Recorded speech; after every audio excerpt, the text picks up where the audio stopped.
Illinois Stories is brought to you by the Corporation for Public Broadcasting and by the support of viewers like you. Thank you.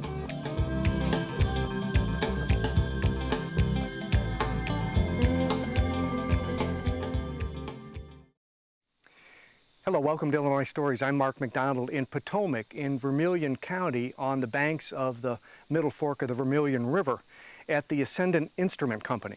The young man that works here builds cigar box guitars.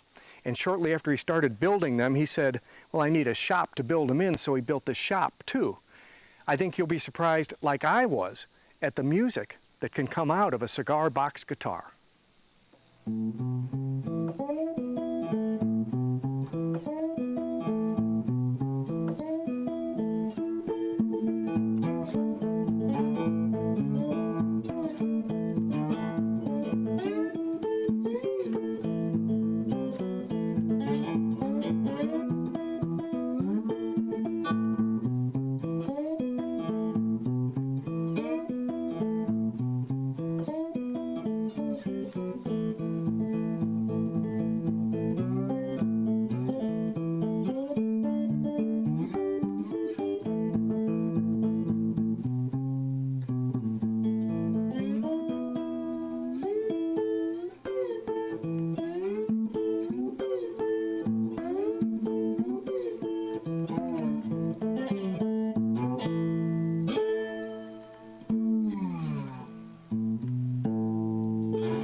Tony Taylor, that thing, this looks all the world like a yardstick. Yeah, actually, it was the one that, yeah, it was the same. It was the one that I used to color on the floor with as a kid. Which, actually, at Christmas time, my mother, she said, "What do you want for Christmas?" So I said, "Well," I said, "I'm gonna make a guitar out of a cigar box and yardstick." And she's real artsy, so she's cool. So she got it. Yeah. Oh, right away. She's like, "Okay." So she looked, was looking around. She ordered a box. She's like, "Well, I think I got a yardstick upstairs." So. So and it was your old yardstick. And so was one, yeah. And so, but I thought it's really good because it's maple, and it's not my original idea, but I thought, wow, what a good usable thing with cool graphics. They always have something neat on them or whatever, and funny or whatever. And every car dealership, every appliance store, lumber yard, everybody had them, and they gave them away or whatever, or sold them really cheap. And so, but being made of maple, I thought it was really good, and so. Really, I'm a drummer. And you were connected to it. You were connected to it. Really, I'm a drummer. That's my main instrument. Yeah. And so I end up writing all the notes on it. So that's what I tell everybody. Like, I totally forget everything.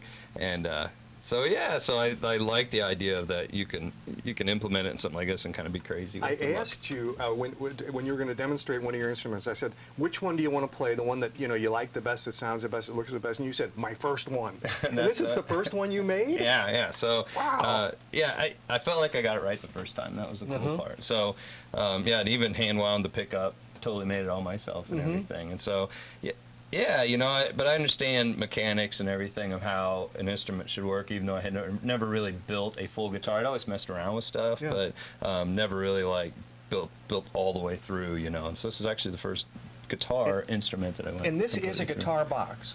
A cigar box. I'm sorry, a cigar. Right. A cigar box. Yeah, a wooden one. And a wooden one. And so you're really a salvager yourself, aren't you? I mean, you like to keep.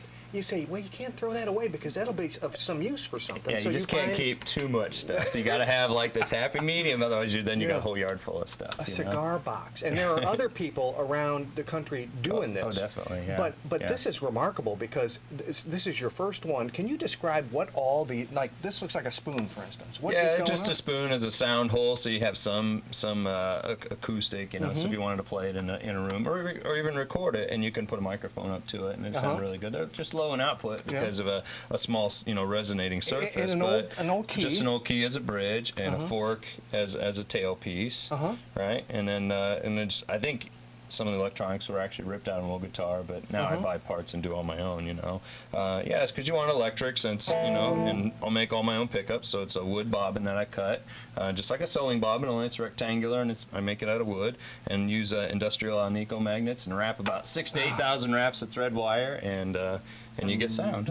It's remarkable. Okay, and you make other instruments as well. You can make almost any string instrument out of this same material. Doesn't matter what it is. It can be a cello. I have orders for cellos, violins, you know, smaller cello kind of things, and mandolins I've done, and then octave mandolins. It goes on and on. We're in your shop, and your shop is on your home. It's next to your home. It's, and this place where we are was once a home itself. It's in a river bottom.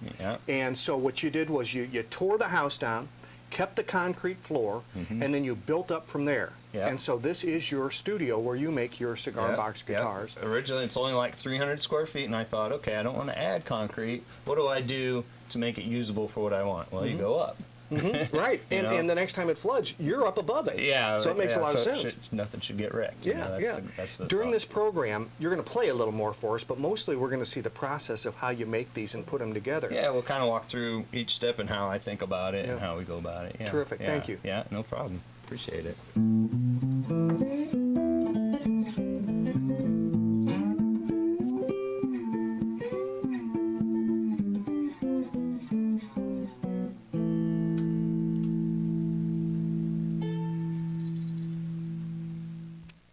Well, Tony, you don't just build these for yourself. You've got people waiting for cigar box guitars for 5 months. You've got a backlog. Yeah, several months which when I put myself in that position, like, oh, I feel like I owe a lot of people something. Well, but that's not bad. It's not bad. No, it's not bad. But yeah, because there's kind of like sculpture, so you're making stuff and you're kind of feeling it through and kind of seeing what it needs to be, you know, what parts belong on it, what don't belong on it, that kind of thing. So because you're fishing through random stuff, you're not just buying stuff off the shelf. You know? I'm a guy, and I've heard you play, let's say at the farmer's market, for instance.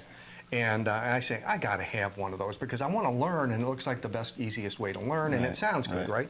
So I call you and I say, hey, do you have any cigar box guitars? And you said, well, what do you want it to look like, right? Or something like that.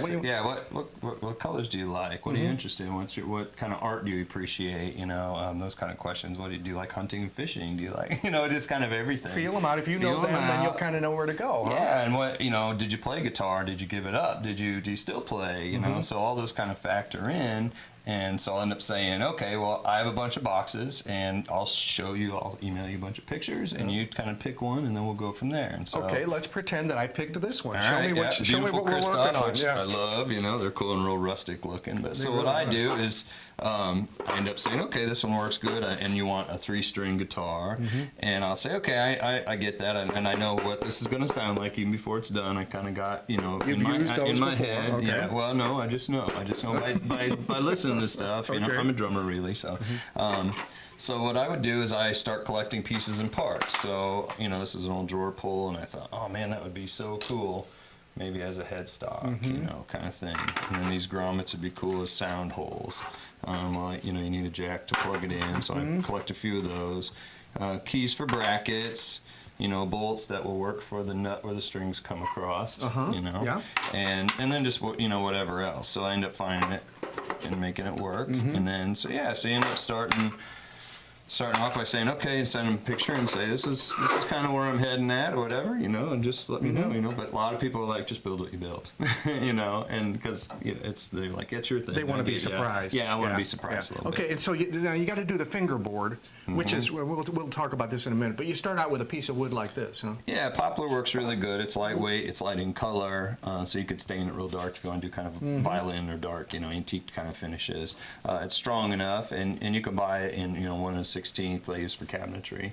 Pretty reasonable, so, but it's just forgiving all the way around. It can kind of be anything you want it to be, scale length and everything, and really holds attention well for the strings. So. And then you would take that and turn it into this, and this does look. I mean, you can recognize this right now, and this is what you had your yardstick on before, right? Yeah, and because you always got a neck and a fretboard, whether it's fretless or fretted with the little wires on it, you know. So you end up, you know, deciding, well, how thick do I want it for what type of instrument it is. It's all what it's going to be in the end. You're thinking of every piece and what it makes up to be. So you cut it out of this, kind of rough it out on the table saw, and then you finish it up on the router. Okay, well, show us that process. So after I've cut on the table saw, I've pretty much sliced it, you know, down both sides, and I got kind of a square chunk. It looks like a boat paddle at that point. So then I come over to the router The router table. makes a lot of noise, so we're not going to turn it on. We wouldn't be able to hear what you're saying anyway. Right. So let's just show they're us. loud. Let's assume this thing is spinning around, Yeah, right? yeah. So this is a round over bit, is all that is, and so it's just a normal, everyday kind of bit for cabinetry. And so I made this router table. I wanted something long and that would work really well for swiping back and forth. And I drew big arcs on here so I remember which way it turns. And so you find out you tape your fretboard on here and you get this at the right height that has a bearing on there, and then that's how you get your straight edge. And then you end up with it nice and rounded, and it's all by your eyeballing every step, because you don't want to go too much or too little, and you don't want to push too hard because it'll flex. Because you want things to feel comfortable. It's really important to me that things feel comfortable and nice. Well, the pieces are starting to look like a guitar. Yeah. Even with the angled headstock. So, and I even cut those on the table saw. So that is straight when you start out. It's a bigger chunk of wood, and then I pretty much stand it up on the blade and run it through, and kind of. So it's all by hand, using simple everyday tools. No guitar making tools. So. Well, Tony, long time since this box saw a cigar, but it's about to get a second life, a reincarnation, isn't it? I love that. I love that part. Yeah. So you want to talk about the assembly of it? Yeah, okay. absolutely. Well, I like all my graphics to be upside down to the audience viewer, but right side to the player. I like that. Yeah. Okay. Some people question it. Most people, what are you doing? Anyway, so that's the reason. It's one of your trademarks. Okay. Or something. Yeah. So what I end up doing is we made the neck like we talked about, and this is the dimensions it is. I don't have a standard anything. I just, what does it need to be, and make it that. But then you got to translate that into the box, and how is that going to work? So I cut out all the openings or whatever. It's just a stick in a box. So that way you get your strength through your string tension and everything. It doesn't interfere with the resonance or anything of what you're trying to do.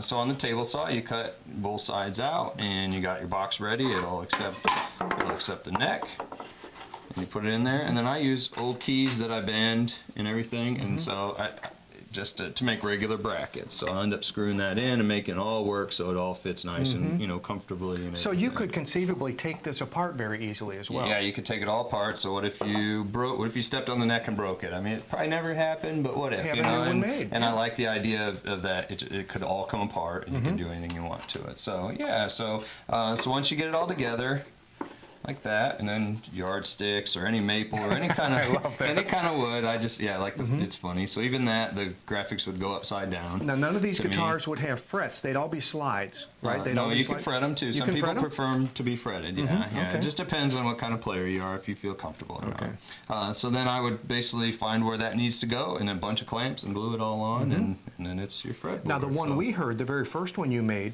it was electrified somehow because you were able to plug it into an amp, and you could get. The boxes are small, and you're not going to get much acoustic volume in your living room or something maybe, but not not if you're going to play with a band or anything. So so you end up now it's a finished thing. It needs a little sound hole, so you'll do some decorative stuff on it, just so it looks cool, and it does have some acoustic-ness to it. But yeah, then you got to go through and start putting guts and electronics in it. Okay, so. And how does this fit into all? So this is a pickup that I made, and I make them out of the poplar. I make it all out of scraps. I always think of what materials do I have and what do I need. Make it out of that. Don't think you need to buy a bunch of stuff. So finding, it's like a sewing bobbin basically when it's rectangular, and you take a bunch of, which we'll talk about, bunch of thread size wire of copper wire and Alnico magnets, and that makes a conductor.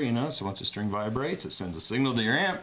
Boom, you're electrified. Did you figure that out yourself? No, sir. They did that in the way back when. Seth Lover invented the humbucker, I think, and then all those guys back in the day. So yeah, it's kind of like a motor. It's the same concept. Well, you've got one that you made for your wife, which we can disassemble and kind of see how the electronics work. Yeah, actually, not the pink one, but there's a red one that's going out the door tomorrow. That we'll look at. Can you show us how that works? I can. All right.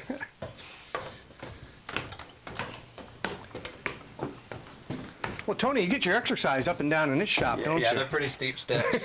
They sure are. Okay, now when we left, we were looking at this little piece of wood right here. Yeah, so that's the pickup, and so what I ended up doing is I wind it on this old projector. I made it. So originally I had done the first one by hand, and it took me like 6 hours, and which I'm like, okay, there's got to be a better way, but it was good because I learned how to do it. I learned how to do it right. So I end up modifying this a little bit and just putting a wood block on there and then mounting the spool of wire. It's just motor wire is all it is. And then this will get magnets put into it. And this projector, your mom found this on eBay or something? Well, this is the 1940s? She sells for eBay, and people give her stuff to sell. And it was sitting in her house, and I said, man, that would make a perfect pickup winder because it's got a clutch and the speed's controllable and everything. So we can turn it on and kind of I'd love get a to see little how it see. works. So so like right now the clutch is, you can engage it and you kind of hold it and it doesn't wreck the motor, and then you can start winding.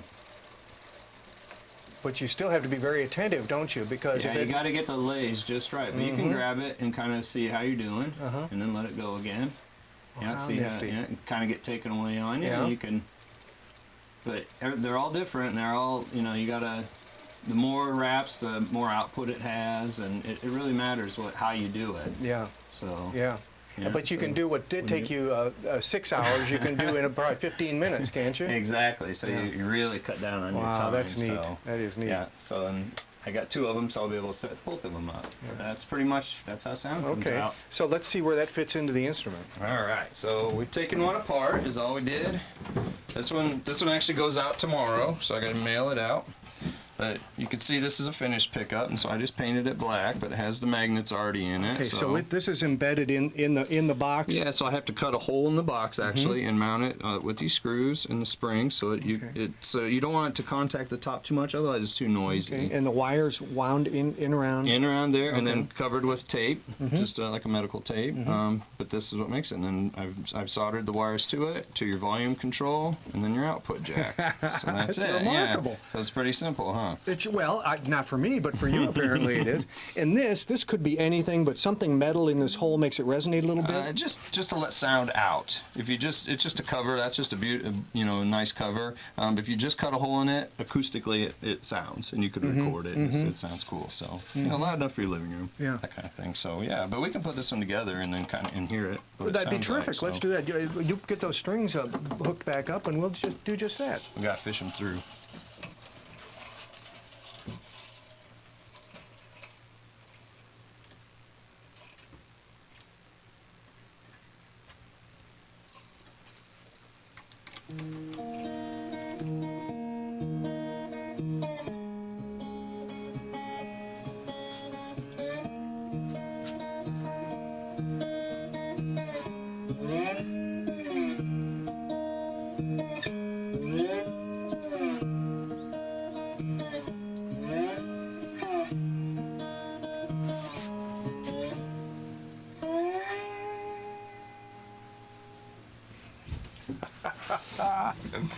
Well, you don't keep many of these around because they sell pretty quick, don't they? Well, they're all ordered, so they're all on order. Tomorrow. This one goes out tomorrow. Yeah, tomorrow. How do you feel about that? Do you ever have like postpartum depression when you lose one? Yeah, I always feel like they're not mine. I build them for people, so it's theirs from the get-go. But I feel like man, I just wanted to play it for another week. Just kind of find out what it's about. Oh yeah, this one seems to. This is a very attractive box, but it kind of seems to have a theme, doesn't it? Yeah, they all tend to have a theme, even if you kind of don't know what that is as a whole. But this one, it said brick house on it. And, I just love the strong colors, and then the National Bank yardstick. But I ended up putting a euro coin in it. When I clamped the fretboard on, it had made an indention. Well, you can't sand it off, and I'm not going to throw it away. So I thought, well, I got some old coins, and I can put that in there and make something cool. So a euro, so it just kind of, so it gave me a bunch of foreign coins, and so it just works out together, and it's better. That's a beautiful instrument. Hey, I want to show something that we have not had a chance to show yet. When you make one for somebody, you have your own logo that goes into it. Does it always go up in this area up here? Yep. And when I thought of the idea of the company, I saw that word ascendant in a book where I used to work at in the office. I just looked over and I saw it, and I was like, and the thought that came to my head, as crazy as it sounds, was if I ever build instruments for a living, I'm going to call it that, and it stuck with me. Like I knew that that was it. And even how the the way that the font is and everything came to me right away. Ascendant Instrument Company. Okay, that's Tony Taylor. You know that's a Tony Taylor instrument if you see Ascendant. Yep. Now, this is, I just get a biggest kick out of this. You're a saver, you like to salvage things. Yeah. This banjo is a wonderful example. What is this made out of? So it is clock housing and a pie pan, and I had built a pie pan for a lady at church for her 8-year-old grandson, a pie pan banjo, and he plays the heck out of it. It's really cool. So I was like, I really like the idea, you know, because you can hear that sound of a banjo in it, you know, and when you amplify it, it gets better. So, but this one, you run into mechanical issues sometimes. You're like, okay, I'm going to remake the neck, but I'm going to use that neck for, end up putting on this box because I have an order for a cigar box banjo. Oh, so, okay. yeah, so I end up transplanting it, building a new one for that, and it'll get fancy. It'll have a, you know, this pie sheet, crust shield and stuff on it, and a wood bag. Cool. So it'll get pretty decked out. Yeah. So. Now, these two, do these boxes go together? Nope, these two do. These go together. What's this pair? Okay, well, a guy approached me at the market, and he says, I had my great-great-grandfather's boxes, and they were the ones that, you know, his papers and tobacco were in his, you know, and his, the children at that time would come home and roll cigarettes and stuff. That was part of family life, you know. And he says, I had them. What do I do with them, you know? And he said, I saw you. So I said, well, I'd build an amp out of one and a guitar out of the other. And so he even gave me the yardstick that you see here to put into it. So I'll cut it down and make it fit the dimensions, you know. And this will be a guitar. That'll be a guitar. It'll be kind of small, but it'll work, you know. So, but making an amplifier, and he said, I really want an F-hole in it because I didn't want to cut out all this cool graphics for the front of it. So he said, well, do an F-hole, and then we'll put the speaker in the back. And so, yeah, so you can kind of do anything. How neat is that? Yeah.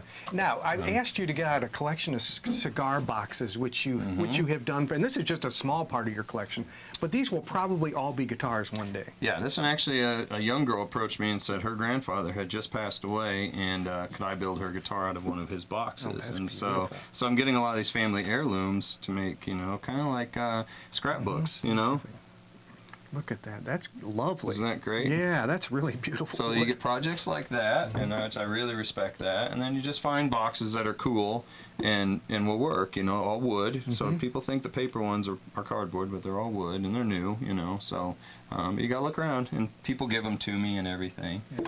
And that's a good example, too. Here, every guitar comes with a box, right? Well, if that's what they want, yeah, you can buy it with or without, but they come with a case. Well, everybody would want a case, I would think, because you hang them, they can hang on the wall and everything. So, yeah, and then this one, I'm doing tree artwork on it. So when you put it in the case, the tree's going to continue in the case. So you kind of look at the person's art and what they do, and just kind of see what they like, you know, what appeals to them. So. Yeah, but even people bring these boxes like that. Okay, like this one here. It's a rough dude, but it was an old box for some, you know, some mechanical device.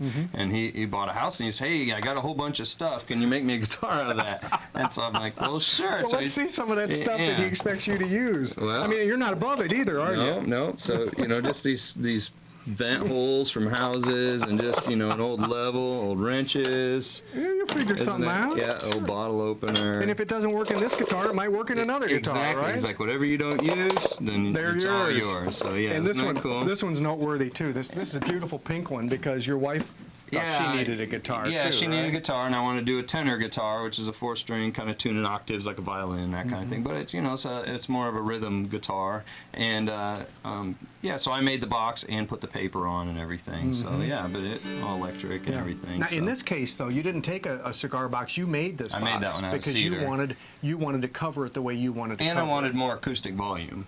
And so the bigger the box, a little more volume. So I went kind of oversized. Yeah. So yeah, very interesting. You can find Tony Taylor on Saturdays at the Urbana Farmers Market, where he'll be playing his instruments. The base price on one of these, about $250. And he's got a 5-month waiting list. With another Illinois story in Potomac, I'm Mark McDonald. Thanks for watching.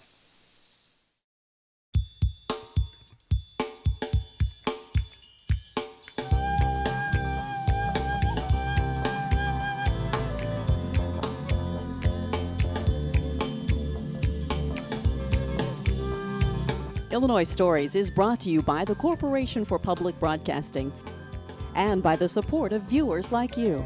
Thank you. For a DVD copy of the program you've just seen, send $19.95 to Network Knowledge, P.O. Box 6248, Springfield, Illinois 62708. Be sure to include the program name, subject, and when the program aired. You can also order with your credit card by calling 800-232-3605.